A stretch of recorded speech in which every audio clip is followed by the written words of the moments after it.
ഫഅബ്ദുഹു വതവക്കൽ അലൈഹി. പരിശുദ്ധ ഖുർആനിൽ കാണാം ഫഅബ്ദുഹു, നിങ്ങൾ അല്ലാഹുവിനെ മാത്രം ഇബാദത്ത് ചെയ്യണം, വതവക്കൽ അലൈഹി, അല്ലാഹുവിൽ ഭരമേൽപ്പിക്കുകയും വേണം.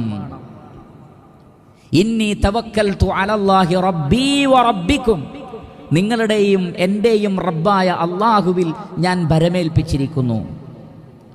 ഹസ്ബി അല്ലാഹ് എന്ന് പറയൂ. അലൈഹി യതവക്കലിൽ മുഅ്മിനൂൻ വഅലൈഹി ഫൽയതവക്കലിൽ മുതവക്കിലൂൻ. എത്രയെത്ര ആയത്തുകളാണ്.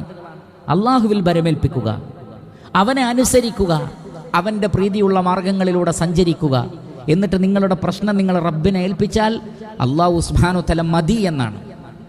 അതുകൊണ്ടാണ് നബി സല്ലല്ലാഹു അലൈഹി വസല്ലം പറഞ്ഞത്, ഒരു മനുഷ്യന് രാവിലെയും വൈകുന്നേരവും ഏത് ദിവസങ്ങളിലും ഒരു നിലക്കല്ലെങ്കിൽ മറ്റൊരു നിലക്ക് അയാളുടെ മനസ്സിനെ അലട്ടുന്ന ഒരു പ്രശ്നമുണ്ടാകും, ഒരു ചിന്തയുണ്ടാകും. ആ ചിന്തകളിൽ നിന്ന് മനുഷ്യന് ആശ്വാസം നൽകുന്നത് ഈ തൗഹീദാണ്.